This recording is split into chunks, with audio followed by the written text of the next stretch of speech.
Hi hello नमस्कार मैत्रिणींनो, स्वागत आहे तुमचं माझ्या यूट्यूब चॅनलवर। चला आपण वेगळा असा नाश्ता तयार करूयात। तर चला त्यासाठी आपण सुरुवात करायची आहे। एक कुकर घ्यायचा आहे। हे बघा, एक कुकर घेऊन त्यामध्ये आपण बटाटे उकडायला लावायचे आहेत। हे बघा, हे बटाटे आपण सोलून घेतलेले आहेत आणि स्वच्छ धुवून घ्यायचे आहेत। आणि आता कुकरच्या भांड्यामध्ये काढूयात। सोलून घ्यायचे म्हणजे नंतर कसे पटकन आपण स्मॅश करू शकतो, म्हणून सोलून घ्यायचे आहेत। आणि पाणी टाकायचं आहे आणि त्यामध्ये आता 3 ते 4 शिट्या करून घ्यायच्या। हे बघा 3-4 शिट्या झालेल्या आहेत। आता हे बघा आपण काढून घ्यायचं आहे। झाकण काढलेलं आहे आणि आता बटाटे आपण एका भांड्यामध्ये काढून घ्यायचे आहेत। हे बघा, बटाटे हे असे सोलले असले ना की पटकन शिजले पण जातात। या पद्धतीने आता पाणी सगळं निथळून घ्यायचं आहे आणि व्यवस्थित असे झाऱ्याच्या साहाय्याने काढून घ्यायचे आहेत।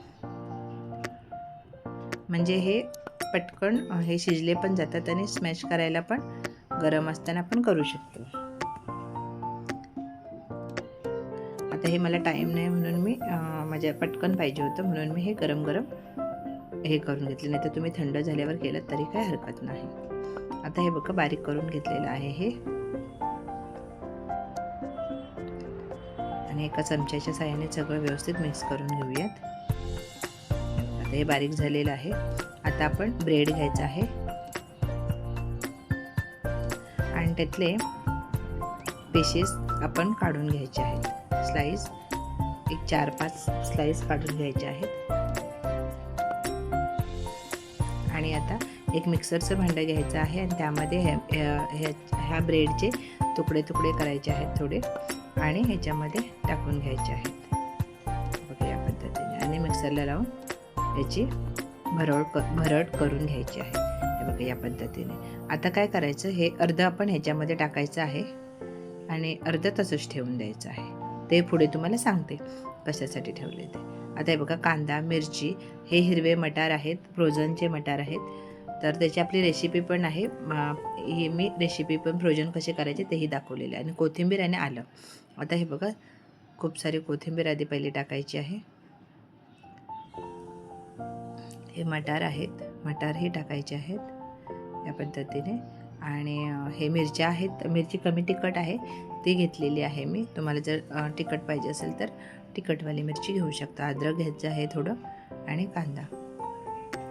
आता आपण हे सर्व मिक्स करून घ्यायचं आहे या पद्धतीने। हे मिक्स करायचं आहे व्यवस्थित, आणि चवीनुसार मीठ टाकायचं आहे, आणि चाट मसाला टाकायचा आहे साधारणतः अर्धा ते पाऊण चमचा, आणि चिली फ्लेक्स टाकायचे आहेत, आणि ऑरेगनो। थोडीशी चटपटीत अशी चटकदार चव येण्यासाठी हे टाकायचं आहे। आता व्यवस्थित असं मिक्स केलेलं आहे। चमच्याने होत नसेल तर डायरेक्टली हाताने आपण केलं तरी काही हरकत नाही। आता हे बघा, आता छोटा गोळा घ्यायचा आहे आणि त्यामध्ये आपल्याला जे आकार आपल्याला हवे आहेत त्या पद्धतीचे आपण हे शेप देऊ शकता। त्याचे तुम्ही गोल करू शकता किंवा कोणत्याही पद्धतीत करू शकता। मी हे अशा पद्धतीने हे केलेले आहे।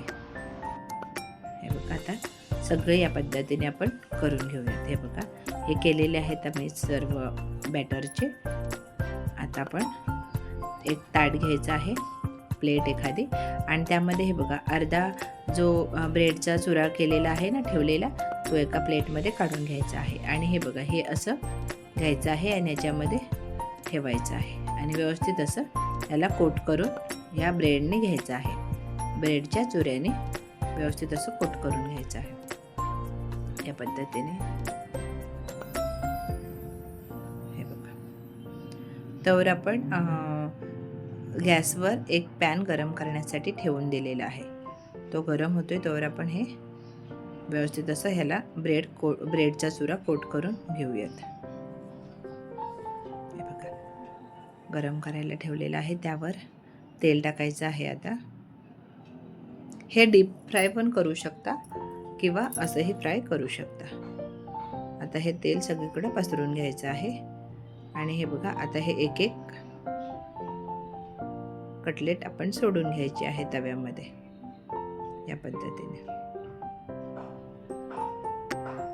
हे बघा, आता हे सगळं सोडून घेतलेलं आहे. 10 मिनटं तसंच ठेवायचं आहे आणि 10 मिनिटांनी पलटी मारून घ्यायचं आहे.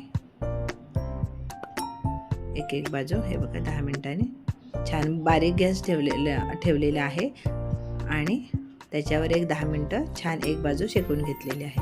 आता ही व्यवस्थित अशी सगळं पलटून घेतलेलं आहे. आता हे बघा, आता परत हे 10 मिनिटासाठी ही इकडची बाजू पण शेकून घ्यायची आहे व्यवस्थित. हे बघा, आता ही बाजू पण शेकली का बघायची. हे बघा, ही पण छान शेकून घेतलेली आहे. हे बघा, या पद्धतीने आता झालेली आहे व्यवस्थित असं. आता आपण एका ताटामध्ये सगळे हे कटलेट काढून घेऊयात. आता तुम्ही टोमॅटो सॉस बरोबर खाऊ शकता किंवा दह्याबरोबर पण खाऊ शकता.